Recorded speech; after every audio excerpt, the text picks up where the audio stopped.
All right. Well, hello everyone, and welcome to the webinar today.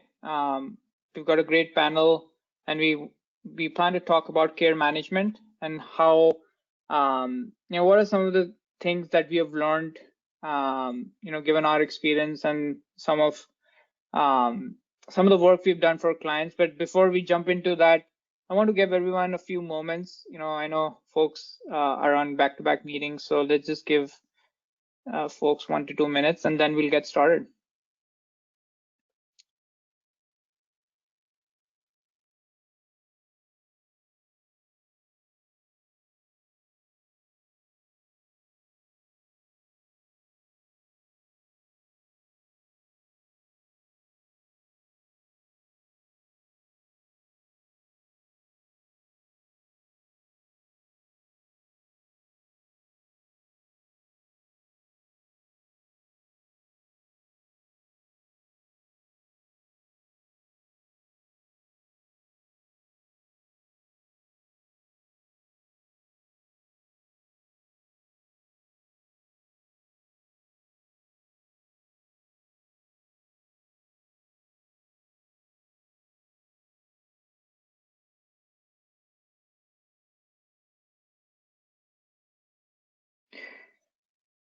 All right, let's get going here. Again, thank you everyone for joining.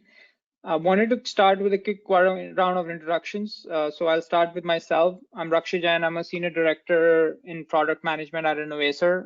As a matter of background, I've worked in healthcare management throughout my career. I started out with pharma consulting, and then I joined a growing chain of providers who had raised some venture capital. And then I've done healthcare consulting for the past five years across a couple of firms. Firstly with Booz & Company, and then with Navigan Consulting. Most recently, about a year ago, I joined Innovacer. At Innovacer, I oversee product development for the provider vertical. And even within providers, I focused on some of our clients who use our products to manage at-risk contracts. With that, I want to hand it over to Emily, who's one of our clients. Emily, do you want to quickly say hello and introduce yourself? Yeah, thank you. Happy to be here. My name is Emily Fletcher. I'm an ambulatory program manager with Mercy One. I've been with Mercy One 10 years and in the care management population health side for going on 5 years now. My focus is working on embedding care management team members, which includes RN case managers, community health workers, social workers, pharmacy, all those different team members into the medical home for care management. So thank you. Perfect. Thanks, Emily. Dr. Grundy? Thank you very much for inviting me. It's a pleasure to be here. I'm Dr. Paul Grundy, and for 40 years, I've been really focusing on the three legs of the stool, the cultural shift, the payment change, and the technology to move away from an episode of care to managing a population with data. I did that for the federal government for many years, the interface between health and foreign policy, and then the chief medical officer for IBM. And during that period of time, I was the founding president of the organization that drove the concept of the medical home. And now I'm with Innovacer, and it's really exciting to put the tools into the hands of folks like Emily, who can really use that information to support patients in a better life. Thank you.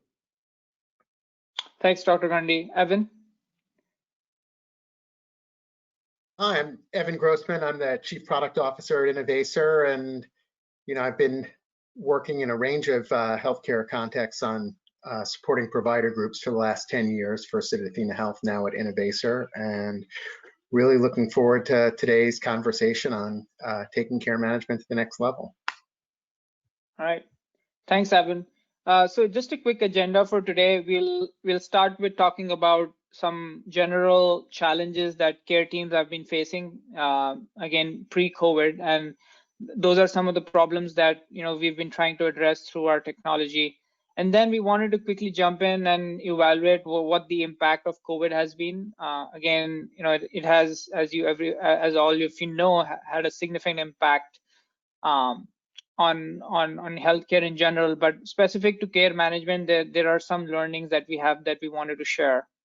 Then we'll jump into talking about what are some of the strategies to resolve some of those challenges. And again, we want this to be completely interactive, so please feel free to post questions in the box, and as and when we get time, we'll try to get those answered from the panel we have here today. So once we talk about strategies, then I'm going to hand it over to Emily. Again, she's living this day in, day out, so would love to kind of learn from her and her experiences on what works and what doesn't, and some of those items. Finally, we wanted to spend about 10 minutes at the end to show you a quick glimpse of our application, and that's something that is being also used at Mercy, which Emily is a part of. So just wanted to kind of put some our thoughts and strategies and showcase how those are put into action. So with that, let me just jump in. So this first slide talks about where are some of the drop-offs that happen in a care management workflow. So if you look at the funnel, we talk about creating a cohort of patients who might be at risk for readmission, right? And then the care management team is tasked to reach out to them. So even before they perform their actions, the whole process of identifying which patients should be eligible. Again, there's a lot of work that goes behind that.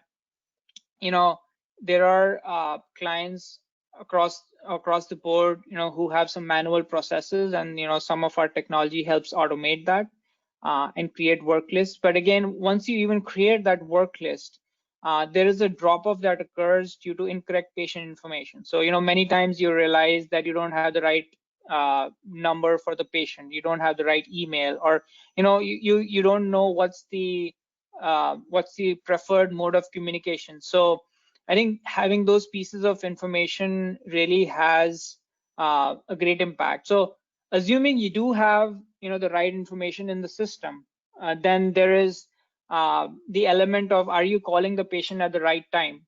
So for one of our clients, we realized that Monday is the best day to call, again just based on historical trends, and then even within the time of the day, 3 to 6 p.m. was the best block of time, especially to reach the Medicare and senior population. I think for the same client, we actually saw 30-day readmits drop from 17% to 9% based on, again, following this methodology of assigning a TCM protocol for all the patients who get discharged, and then kind of going through the stepwise process. But I think the key idea here is that there's a drop-off. So out of 20% patients, if you look at the slide, there are only 6% who you actually are able to change behavior for. So again, there are definitely some gaps. Again, so some of the reasons why this happens, again, this is not a comprehensive list, but these are what our main learnings have been. There's a lot of administrative burden. I think some of the clients use 30 plus Excel sheets to track all the information that you need to actually execute on a care program. So I think that's incredibly laborious. It's incredibly siloed. So there's definitely a need to bring that information all together. And again, like I mentioned, we need to be engaging with the patients at the right time. There's always room for more automation. There are simple ways in which you can ping your patients to check in on their status, and let's say you want to understand the vitals of a patient, or if you want to ask a simple question like they've taken their medication or not. So there are those ways in which you can use technology to get the information and then make that part of their record, so that the care managers have all that crucial information at their fingertips. So and then finally, and then I'll actually hand it over to the panel to share their valuable thoughts. There's an element of dashboarding and just tracking the work that care managers do. And this is more for care management supervisors and some of the leadership. Like how many protocols are assigned, how many protocols are open, what's the outreach success, what are the various tasks, like what's the productivity by care manager, right? So just defining those metrics and tracking those, that also is incredibly important. And I think a lot of these issues that we see are primarily driving some of the inefficiencies that we see in care management processes. With that, let me just actually open it up to the panel to share their thoughts. Mm-hmm.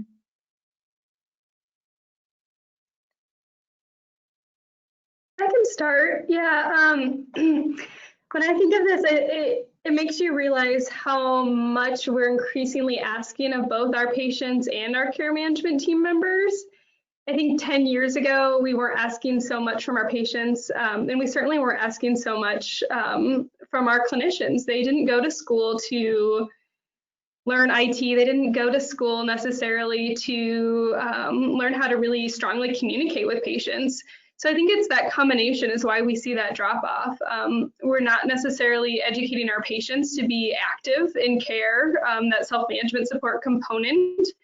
And we're not necessarily always teaching our clinicians, at least not in the traditional way, on how to engage patients. It was interesting to see the drop off going from, I think it was 17% to 6%. And those pieces, I think, are a lot of that is just gaps in both activated care managers and activated patients. And I think there's a lot of tools out there that we can use to increase those and really improve that. However, 6% isn't so bad when you think of an entire population. If you can get 6% of people to change their behavior, you could have some really significant cost savings and improvement in care. So I think 6% seems low, but when you think of 300,000 lives that you might have as a population health organization, that's pretty significant savings. That's the beauty of population health, isn't it? I mean, it's really about impacting a population rather than individuals. I mean, I think, thank goodness that we've moved out of the information age and into the age of intelligence. What we saw in all the early pilots around patients in a medical home is when we focused on only the sickest few, those pilots failed. And in order to focus on the whole population, not just that above the waterline, you really need a process of automating that information and getting it out to patients in a smart, efficient way. So, with AI, with the ability to really look at patterns and look at information the way Amazon gets you to shop, et cetera, I mean, it begins to really change the dynamics in that you can really automate a lot of this information, but with an understanding that a woman with 3 kids who works most likely is going to be approachable after 8 on Tuesday. And, and the most likely way she might be approached is perhaps with a little video from her doc, or, hitting her 2 times with information, waiting 2 days and hitting her next Tuesday. But, that sophistication of pattern understanding and how you actually market and help people help themselves, I think will make a huge change. Got it. Great thoughts. I definitely agree with all of that, and I think some of those challenges, to Dr. Grundy's point, especially folks are in different social and economic situations. Our patients, there's a wide spectrum we see across the board, and some of that has actually gotten exacerbated because of COVID. So, and that, moving into the next slide, we've tried to highlight what are some of those challenges. Again, as I think a lot of people on the call would agree that in-person access has decreased incredibly. So now the focus has become, how do you engage with patients virtually, right? And again, to our earlier point, there is a spectrum of technology adoption that we've seen with patients. Some are more they are easier to adopt new apps, new technologies, and they're willing to engage virtually. But like some of the patients are I will not say they're opposed to engaging virtually, but they are just a little more reluctant. So I think we've seen that spectrum. Again, the other thing we've seen is that chronic patients with chronic conditions have been hardest hit, and I think it's not only that they are at highest risk for COVID because of comorbidities, but also they have a lot of corresponding mental health, behavioral health issues. Sometimes they, going back to my earlier point around, there are some social factors that you need to account for them to be given the care at the right time at the right point. So it's just understanding all of those and understanding how that impacts the care delivery. Again, COVID has really pushed that to the extreme. And then finally we've seen an increased workload, so there is a new set of patients that now care managers need to take care of. So we've had clients who've come to us to kind of do some custom dashboards and create some custom protocols, because it's obviously there's a 10 to 12 day stay in the hospital, but then after the hospital discharge, and these are care plans and care protocols that are being developed as we speak. How do you care for these patients in the longer term? Like what are the kind of interventions needed? So those are some of the things that we've seen. Again, just from an operational standpoint, from a financial standpoint, again, we've seen the impact, and it has been especially with clients who have value-based care contracts. They are hard hit. Again, it varies from region to region. Some regions are hit more than others. But the good thing is there is that, especially from a Medicare standpoint, CMS has been flexible when it comes to some of the things around quality reporting and how they calculate performance benchmarks, etc.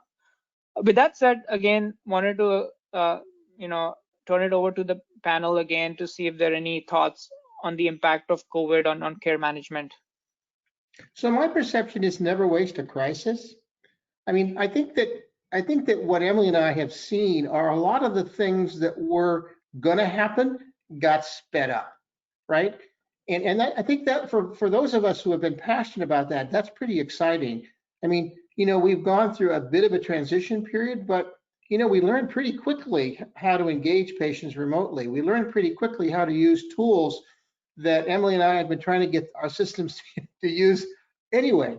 And so comment, Emily, but I think that what we're seeing is really pretty good adaptation of some of these automated tools that now make it easier. The other thing is that when I talked to a practice recently, I was talking to the front office staff, and they felt much more like a team. So every chronic disease has a behavioral component to it. And if you can get a team supporting a patient around some of those issues, I think it's going to be more effective. I love the idea, don't waste a crisis. I was thinking the exact same thing. Although there's some challenges, I think we would all agree to, there's a lot of opportunities we can leverage here. The technology piece, people are being forced to get more comfortable with it. Schools are online courses, grandparents. My grandparents are in an independent living community, but they're not allowed outside visitors. So it's forcing them to get more engaged with technology. We might have greater adoption of technology in the community. People are getting Wi-Fi hotspots through schools. So a lot of the barriers that we saw before that made it challenging to engage populations in virtual care, the school systems, the social connections, things like that are actually breaking down those barriers for us and really giving us an opportunity to leverage that. I also think with the chronic conditions point, a lot of the challenge with chronic care and behavior change is that sometimes health is not a priority. We have a lot of other things going on in our lives, and so sometimes social needs or other things like that are a priority. The pandemic has made health a priority to a lot of people, and so I think we can take advantage of that opportunity as well to leverage that increased interest in healthy behaviors. And so I'm really interested to see how that combo, if we can lever that situation better and actually hopefully come out of this with some improved outcomes. Got it. Thanks. I think those are great thoughts. And I was just pinged that we're kind of running a little behind, so I'll speed up a little bit. But again, thank you, Emily, and thank you, Dr. Grundy.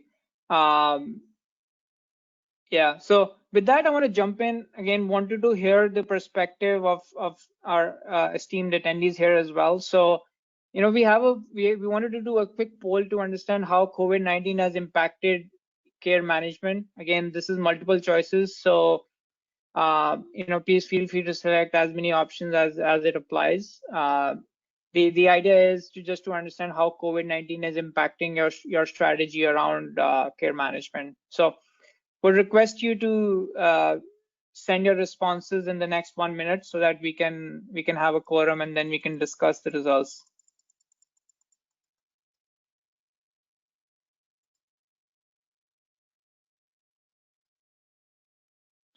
With that, again, I want to remind folks that if you have any questions that you want the panel to answer, just feel free to post them in the chat box and we'll take those.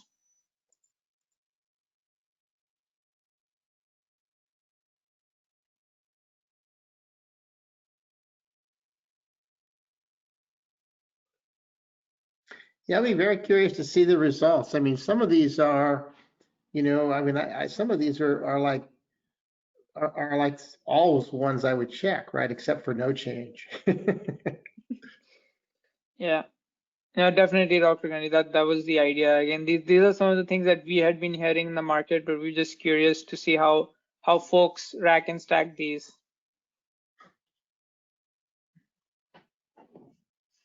All right. Again, let's close the poll.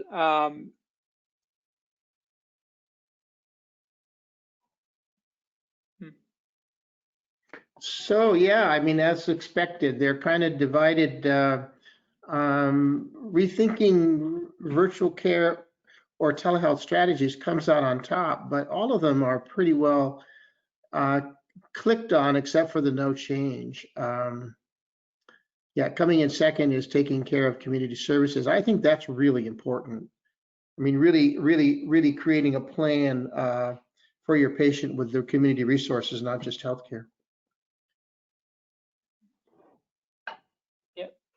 Yep, makes sense. I see like virtual care, to Dr. Grundy's point, has been it's top of mind. I think some of our initial comments around care management workflows that need to adapt, and I think virtual care, the way I look at it is twofold. Like one is you have the capability to initiate virtual visits and engage with your patients, but then and that's maybe more applicable for some of your higher risk patients. But then there is this pool of patients which we call low to medium risk, and there are ways in which we can use remote patient monitoring, and we'll actually get into that a little bit at a later point in this slide deck on how we can use those to manage those. And I think Dr. Grundy's earlier point, the success of a care management program is not just focusing on your highest risk patients, but also tackling those who are labeled as rising risk. So I think great feedback. So thank you everyone for sharing your thoughts here. With that, I want to jump into the next phase of the presentation, and I'll try to go through this a little bit at a faster clip. So the way, so we wanted to highlight what are some of the things that we've learned that make care management programs successful. So real quick, again, risk stratification, the point I was making earlier, how do you identify the patients who are high risk, with multiple comorbidities, and which one of those are low to rising risk, and how do you create strategies for each cohort? The second is, patient outreach is usually a manual process in which we see a lot of care managers who manually reach out to patient, but there are ways to automate it. We can use robocalls, we can incorporate preferences of the patient in terms of how they want to be reached out to, and then we can create workflows around that. Virtual care we hit upon, so I'll not repeat myself there. The fourth is having the right dashboards. We touched upon this a little bit on our first slide, that like what are the key metrics that you need as a care management supervisor or a high performing care management team that would help you make your program more successful. And these are both, evaluating the protocols from a clinical standpoint on which ones are working versus not, versus just, care manager productivity, right? Is Joe doing a better job than Amy? Or, if so, why so? And then even adding in some elements of what's the right time to outreach to patients, because I think to Emily's earlier point, there are cohorts of patients that might want to be contacted late in the evening, or they could be cohorts of patients who prefer to be contacted during the day. Really depends upon where you are in your kind of life journey. And then finally, there is this idea of using data around social determinants of health. So how do you collect what could be the social risk factors for each patient, and how do you identify and then action upon those? So that's basically the view at the high level. I want to jump in and talk in detail about each of these strategies. So let's start with improved risk stratification. Like I mentioned, there is a wide spectrum. If you look at your patient cohort, your total patient cohort, we've seen there are usually 5% of the patients who have uh, complex illnesses, right? So you might want to have a higher touch program with them, which includes, in person, again, COVID permitting, but just intensive, and more, you need to kind of put more resources behind that. And then there's the second category, which I classify as medium risk, right? Who could have multiple risk factors, but they probably have not had a lot of care that is delivered to them. But if they're not managed, then they could potentially become high risk and get into that 5% category. So how do you proactively manage those patients? And then finally, there's this, the biggest chunk of the population who, I classify as healthy. But again, they need to be educated, and they need to be going to their annual wellness visits, and they need to be doing the kind of things so that they do not end up in the either the medium or the high risk category in the future. So I think it's not only identifying and classifying your patients in each of these cohorts, but then also figuring out like what are the strategies that you need to adopt for each one of these cohorts. So with that, let me just open it up to the panel to see if there are any thoughts or comments based on your experience. So, in Iowa recently, and I can't remember which part it was, but we began to see that we had an upsurge of folks with hypoglycemic events in our type 2 diabetics, and they were happening the last few days of a pay period, and they were happening in very few zip codes. And working with Emily and their team, we began really looking at that data and trying to figure out how to identify that population and make sure they were connected to a food bank, right? Because it just points out that it takes a village, and I know that's been a pretty experience that you've been involved in Iowa, Emily. I'm pretty excited about it. Yeah, we're definitely continuously learning about the social factors and how those impact the health of our patients, and getting really our entire clinical team engaged in that work. And I'm very excited to start to see outcomes of that work. I think we know we're doing the right thing, and it seems anecdotally that we're definitely making a difference in connecting patients with the broader community. Mm-hmm. Perfect. Thank you, guys. I'll just keep moving here. Just in the interest of time, I know I do want to give Emily and Ikansha enough time to kind of go through their sections as well. But those are great thoughts. Again, so talking about automated patient outreach, this is something we touched upon earlier as well. That there are ways in which you can identify cohorts of patients that you need to reach out to, and then initiate robocalls based on their contact preference. If they want to be contacted by phone, or they prefer to get an email, etc. And I would then club the next piece with this, and then kind of open it up to the panel. That so automated outreach, I would put it in the low touch, or I would say well, low to medium touch category. But then again, there are some patients, and you see on the slide, you see the workflow for preventing cardiac readmissions. That might need a little bit more involvement from the care manager. Having said that, again, there are technologies to help you ease that burden.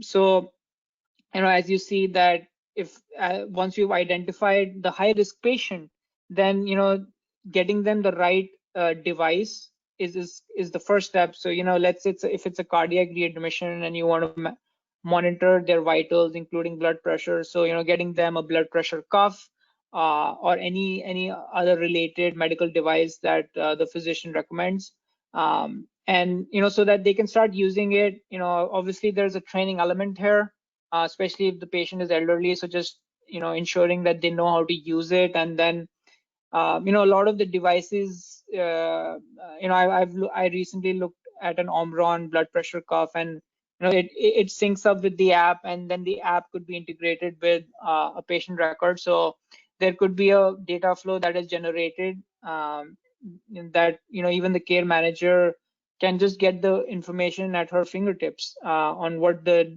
daily vitals are. So just setting that up. The beauty is that you can bill for a lot of this work, based on some CPT codes that CMS, especially for the Medicare book of business. So that's kind of the start, and then once you do the initial device setup, then it's just a matter of monitoring, like I mentioned, getting those alerts and acting on those alerts if needed. Again, all of that is also billable under a few CPT codes. And then finally, I think the hope is that if you manage a patient proactively and if you monitor them through this, then the readmission could be prevented, right? And they not end up in the ED, or they'll not end up as an inpatient again. So again, this is like I mentioned, how do you monitor high risk patients? Want to pause there again, open it up for thoughts. Evan, Emily, do you want to add anything there?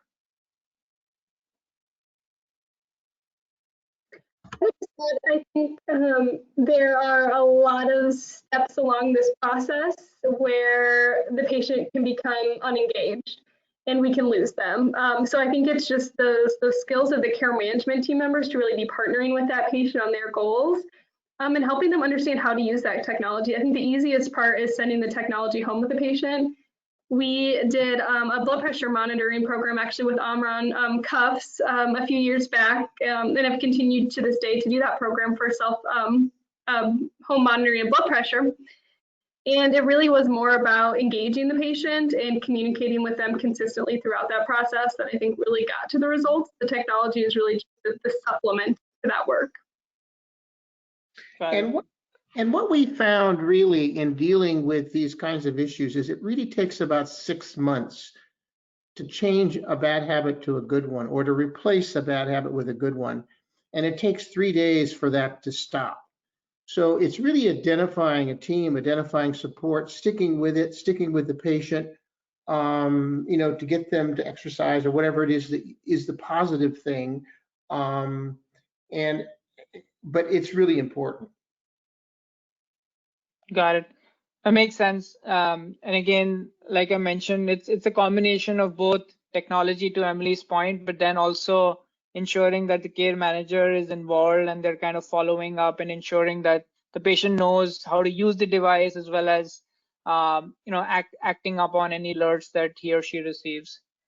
So with that, let me quickly cover the next 2 pages. I know we're running behind on schedule here. So we talked about dashboarding earlier. How do you get the details that you need to manage a high performing care management team, whether it's open protocols, how are your care managers performing? And then also, I wanted to mention this one point before I move to the next page, is around tracking timing on activities like chronic care management. Again, there are incentives and there is billing associated with chronic care management, that if you have some technology to track the tasks, track the time that is being spent on those tasks, it can be easier for you to then bill for those and get reimbursed for those services. So So it's a combination of, again, productivity as well as ensuring that you're getting paid for the time that your care managers are spending.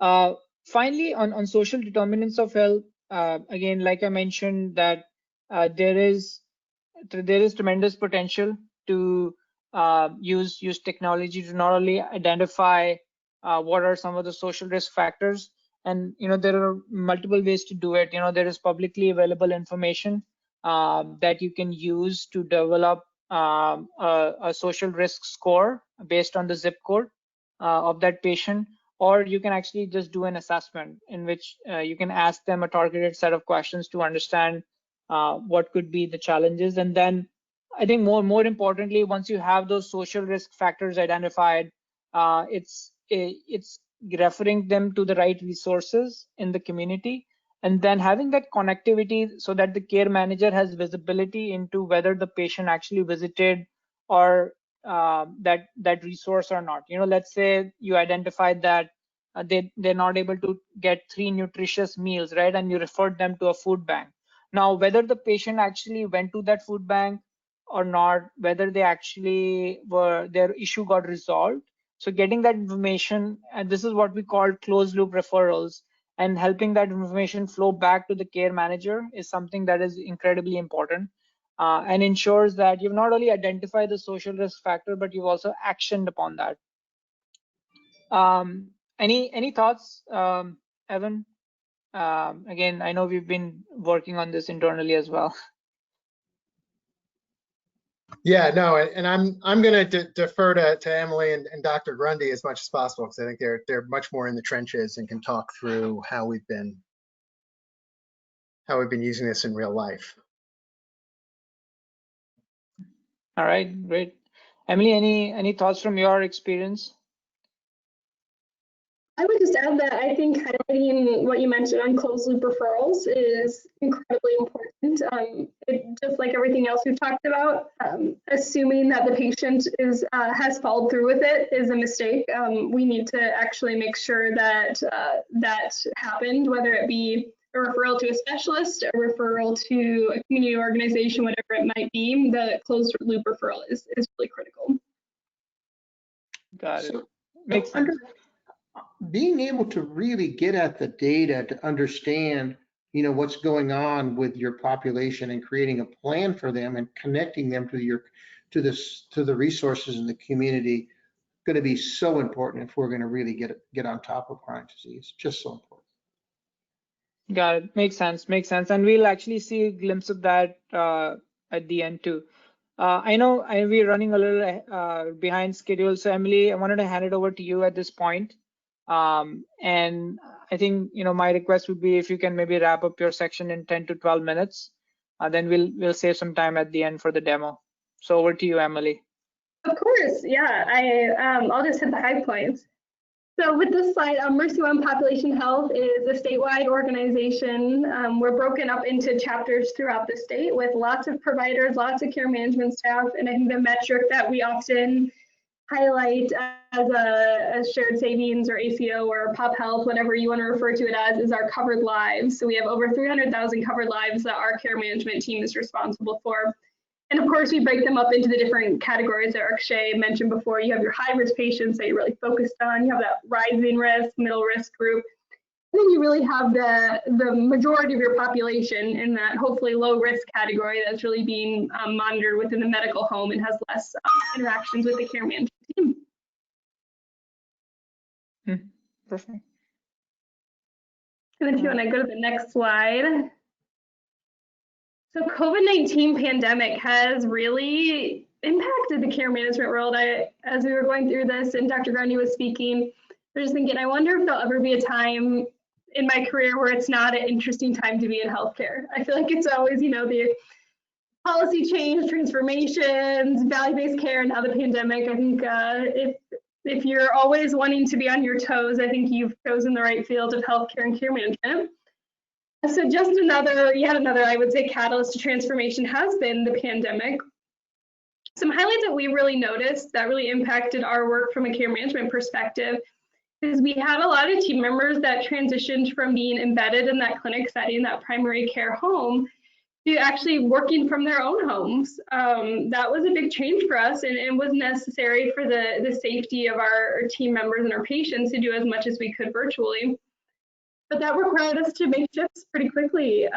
We had to make sure that they were being productive in their home environments, that we were able to give them the tools they needed every day to be productive, to prioritize that work, to hand off their work as they became overwhelmed. So not only were we doing more work, pushing more work to our team members, but we needed a way to make sure that they were maintaining that level of productivity that they were in the clinic in their home environment. So being able to do that within the platform of Innovacer has been a neat move to see kind of day to day what our team members have been working on.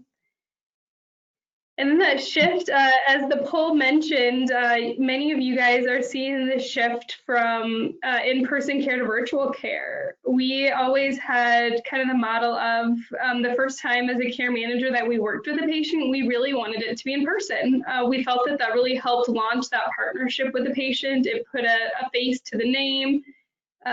There's always the concern, especially in the Medicare population, of scams, and that's only increased during COVID-19. So it was always nice to be able to put a face to the name so they knew who we are and why we would be calling them.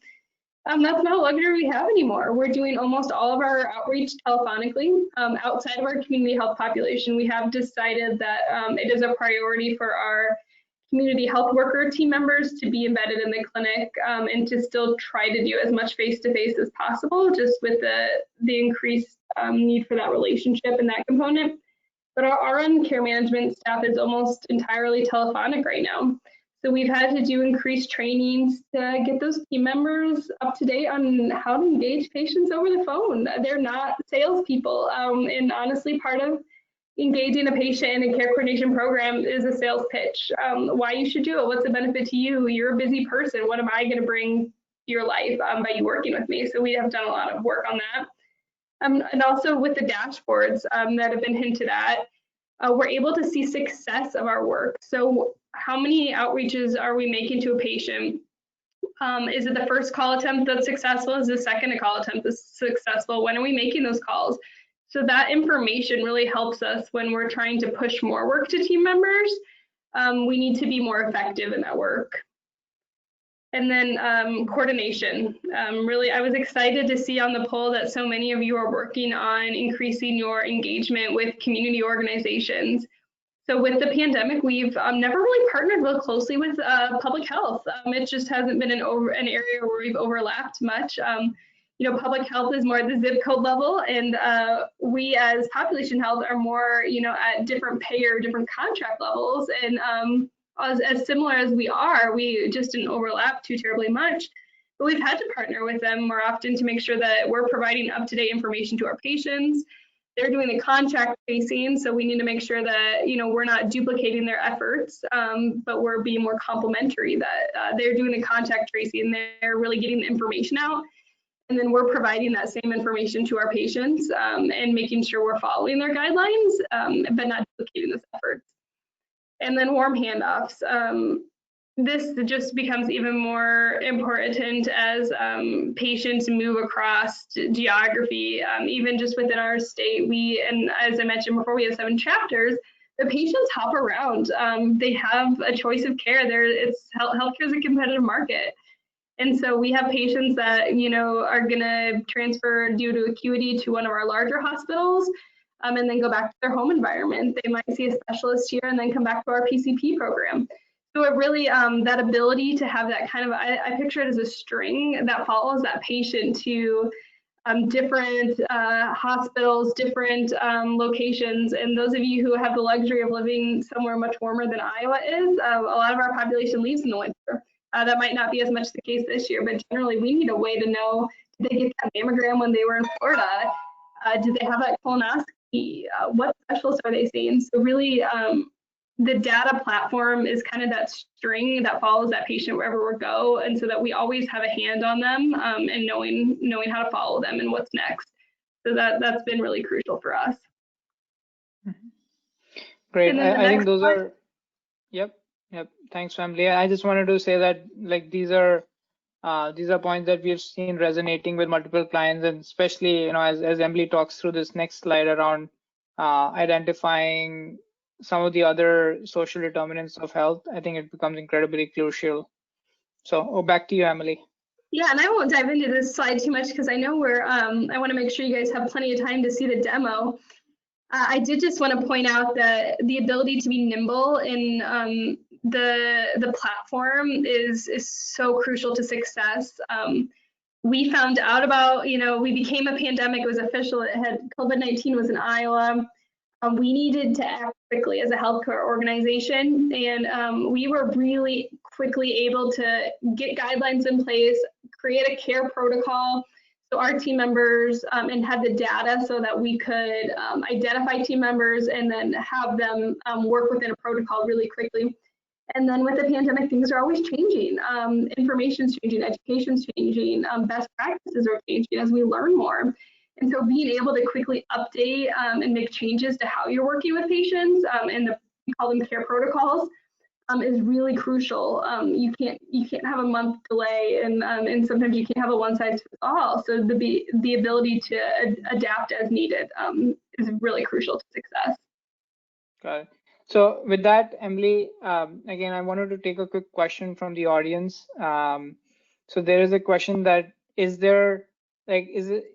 care management only focused on the actions that are billable, right? So I guess the idea is if the action is not billable, then the engagement is usually avoided. Any thoughts there based on your experience? Can you rephrase that question? I guess And I can take a quick stab, but I'd love to hear Emily talk about it too. Right. So basically, the question is, are you guys only doing care management to the extent you can bill for it? So I think when we showed the RPM slide, the remote patient monitoring slide, we showed the CPT codes that could be billed. And I think there's a couple things maybe to talk to folks about. One is, obviously at Mercy One, you have a lot of patients in at-risk contracts. And so while anything that reduces overall cost or improves quality benefits not only the patient, but Mercy One's bottom line. But I also think increasingly there are a number of CPT codes for care management, like the chronic care management and the transition of care management codes. And so most people who you would be doing care outreach to, if you're spending 20 to 30 minutes a month on care management activities, the CCM CPT code, which you can bill almost all commercial insurers and Medicare for, is valuable. But I'll let you talk about how reimbursement may play into what types of care management activities you choose to perform. Yeah, I think you really hit it spot on. We're in a lot of at-risk contracts and have a lot of different shared savings with different payers. And so our goal really is, how do we provide high quality care at a good value? And that benefits us financially through those different contracts. And so billable services is kind of icing on the cake and a great opportunity when it's available, but it isn't the primary driver. The primary driver is really getting at that high quality shared savings opportunities. Yeah, so that's the angle I would take it. And I think as you're starting out though, before you have all those at-risk contracts, it's a really neat way to build your program. Having that CCM billable option is a great way to fund your first care manager to kind of dabble in the field before you really get into that at-risk contract type of work. So I think it's a really good opportunity to fund a field before you get there. Got it. And I think that there's, Emily, if you don't mind, maybe we can take another couple of questions, and then we can jump into the demo, if that's okay. Yeah, that sounds great. Perfect. Yeah, so another question that has come in is that how do you address behavioral health in the entire care management cycle? Again, one of the things that we can do in our platform is generate behavioral health assessments. But again, I'll open it up to the panel to share their opinion as well. Yeah, that is, as you kind of look at the slide that's on the screen now, that's only increasingly important. That was our highest as we did this outreach for COVID-19. One of the questions, or a couple of the questions we asked, are really around mental health And we found that was the area that people felt most at need for at this time. And as the pandemic continues on, that's only going to increase, I would imagine. And so we have kind of different ways that we address behavioral health. One, from a care management perspective, we do have licensed social workers, so those master's level social workers that can really partner with patients that are kind of more in the crisis mode or are leaving a hospital for an admission that mental health was the primary reason for the admission. And then we also have RN case managers that are equipped to do care transitions and things of that nature with patients in that population as well. And then our community health workers play a key role in that social support. So more of a social isolation component or a resource navigation. So getting them into an integrated health home or things of that nature where they can really receive those required wraparound services. There are a lot of those programs in the community. So our community health workers actually try to connect patients really closely to more of those community-based programs for mental health. And really we use our licensed social workers for those kind of acute cases. And our RN case managers more for the transitions. You know, we like to think that there's no neck, that the head isn't connected to the body, but it is.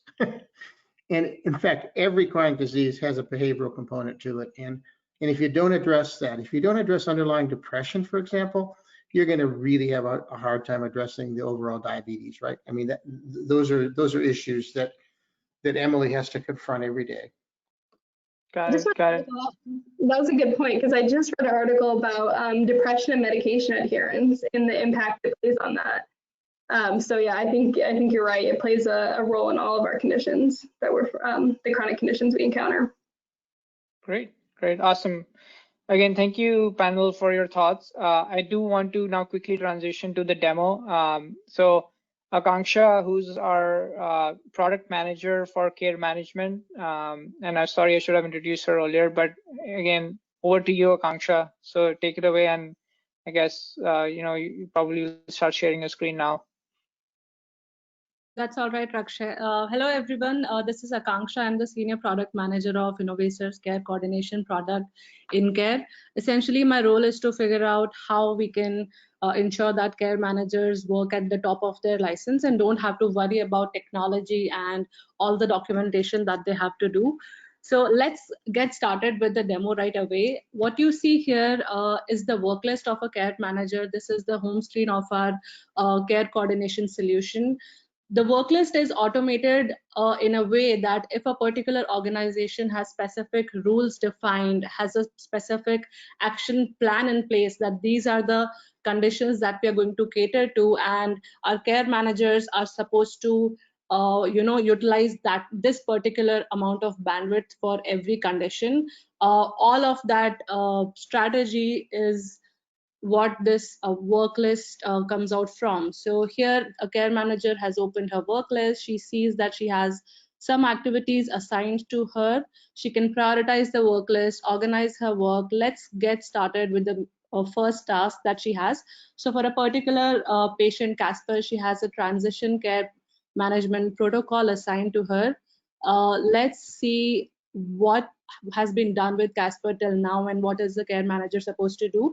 So this is our care timeline page, and it essentially gives the care managers context of what kind of care has been provided to the patients till now, so that they can tailor the conversations that they have with the patients accordingly, because the patient engagement part of their activity is the most crucial one, and that's what's going to define the whole care that is provided for the patient. So I see on the timeline that we have conducted STOH assessment in the past. There are some risk factors identified, a few care protocols were assigned, a resource was referred to, and now we have this transitional care management protocol assigned to the care manager.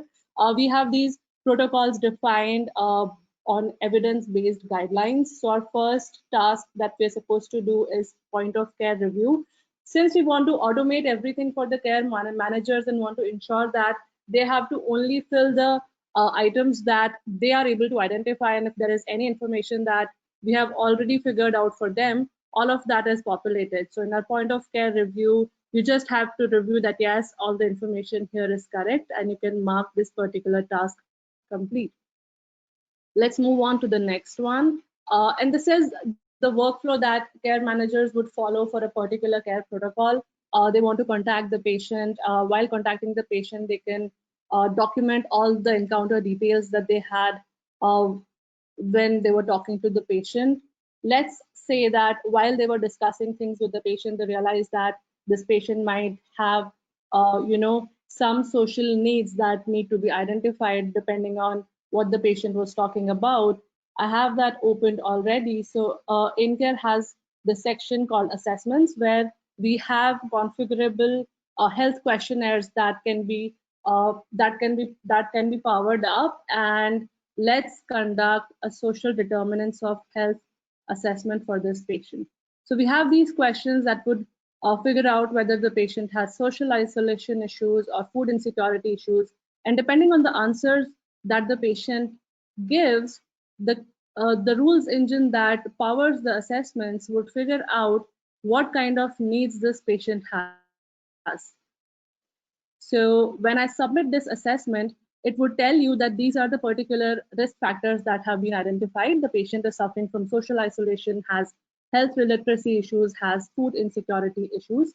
Once you identify the issues, the next step is to assign a community resource to the patient, refer the resource to a patient that can help her. I click on the refer resource button, and we have multiple options in front of us. The care manager can look at partner resources that we have. Now, what partner resources are is that Innovacer has an application for community resources that get all the referrals from InCare. So if I send a particular referral from InCare for this patient, this particular food bank, let's say I'm sending the referral to Washington Food Bank, Washington Food Bank would receive a notification that we want Casper's social needs to be covered. And if Washington Food Bank has the bandwidth and can cater to her food insecurity needs, would accept it, and there would be a communication that would take place between the care manager and the community resource in real time. So essentially, we are supporting closed loop referrals and ensuring that none of the patients fall through the cracks. Because we have less time, let me dive right into the community resource app. So this is what a community resource would look at. Any kind of referrals that they get from InCare, they would be able to see all of them here. So we have 4 new requests. A few of our referrals are in progress. Some of them have already been closed. You can also look at the whole team that you have for your community resource and how many referrals are they already covering. So that's how we are catering to closed loop referrals. And the last part that I really want to show you are the care management dashboards that would help the care management leaders and the organization leaders figure out what has been the impact of their programs, how efficient their care managers have been, and if there is any room for improvement when it comes to their care management program. So here we can see that these were the number of protocols that were assigned. This is our success rate. These are the protocols that were successful. Some have been closed. I'm able to see what has been the reason for unsuccessful protocols. The biggest reason is that the care managers were not able to contact the patients. So we're really helping them figure out the root cause of the problem and see how can they improve their whole care management program even more, so that none of the patients fall through the cracks and they're able to manage the patients much better. I'll take a pause here. This is the sneak peek that I wanted to really give you in our care coordination offering to show you how technology can help care managers work at the top of their license. All right. Thanks, Akanksha. I think this is amazing. And again, I know we went through a lot really soon, but again, if there is interest, just do let us know. I think Parag has shared some links. Again, we're happy to do a deeper dive if this is of any interest or any capabilities you would find interesting. So with that, I know we are at the top of the hour. wanted to again thank everyone for joining today. This has been an interesting conversation. Again, wanted to extend my thank you to our panelists for taking out their valuable time, especially Emily, whose valuable perspective on living this day in day out really helped kind of contextualize a lot of what we hear and see in the market. So again, thank you, and hope you all stay safe and have a good rest of the week. Stay safe, everybody. Thank you.